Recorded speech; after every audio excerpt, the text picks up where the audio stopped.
To start off, what attracted you to this story? Why did you decide to do this movie? So I have always been fascinated by the Whitey Bulger's history.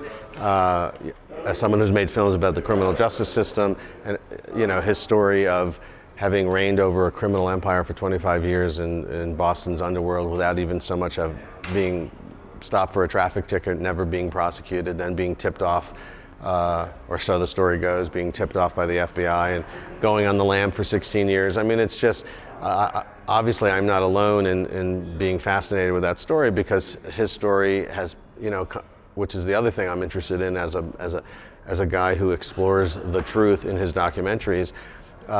He's a guy who has passed into the popular consciousness. Each spin on Bulger varies. I'm from the wildly exaggerated portrayal of him in Scorsese's The Departed to if you read each of the books, they all have a slightly different take. And we've never heard from Whitey himself. And also, more importantly, the kind of the criminal justice aspect of him, how was he allowed to operate? It seemed like using the present tense of the trial as a springboard to not just examine his story and to tell the story of the trial, but to explore the other aspect that has fascinated me, and that is what goes into a myth, and to separate fact from fiction, to kind of separate the mythology from the reality. It seems like in this movie, everybody is kind of telling their own myth version of Whitey Bulger. I mean, to the FBI, he was one thing; to his victims and the family of the victims, he was something else; to himself, he's another thing. And, then there's almost this other presentation of him in the film. How do you sort of keep all those different versions of this story straight to present something that's really multifaceted? Right. Well, to me, that whole Rashomon level to this story, where each person has their own view of who he was and what he did, I think is the point of the movie. Let me make it very clear. Whitey Bulger was a vicious, brutal killer who deserves to be behind bars. In no way am I an apologist for Bulger, and in no way are we defending Bulger.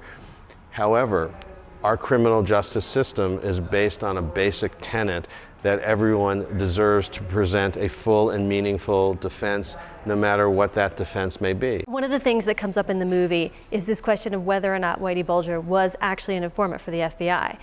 Talk a little bit about that and what we see through the film. One of my disappointments is that a lot of the people covering the trial treated that or dismissed that as a sideshow issue. And for me, it's the very central issue of the case. If Whitey Bulger was an informant, then it's bad enough, and we need to understand how he was allowed to kill with impunity while other officials who we pay to protect and serve were allowing people to die.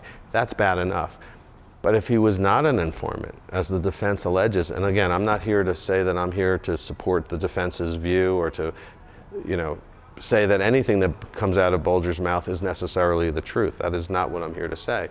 But if Bulger was not an informant, and the government has been telling us that he was, there is tremendous accountability that goes all the way up to Washington that we need to know about. We were just sitting on the couch watching TV the night we were arrested.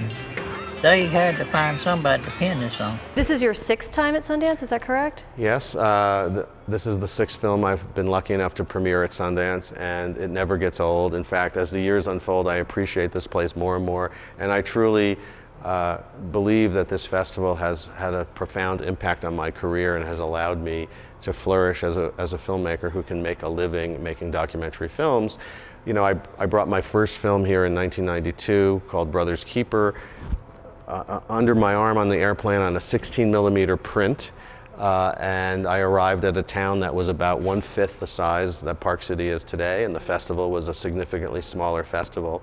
But over the years, as the town has grown, as the festival has grown, as technology has changed significantly, as audience tastes have changed, as the players have come and gone, as distribution platforms have changed, one thing has remained the same, and that is Redford's vision of giving a diverse array of artists a voice, people like me, and really celebrating filmmaking and filmmakers, and in particular, even though obviously there is a whole narrative, scripted feature film side to this festival, that of course is probably the bigger side of this festival. Nonetheless, this festival has elevated and given documentaries an importance that I think very few festivals do. And I think that imprimatur of going to Sundance and having your documentary premiere there, and the importance in general that Sundance over the several decades has given the documentary, as actually I think is hugely responsible for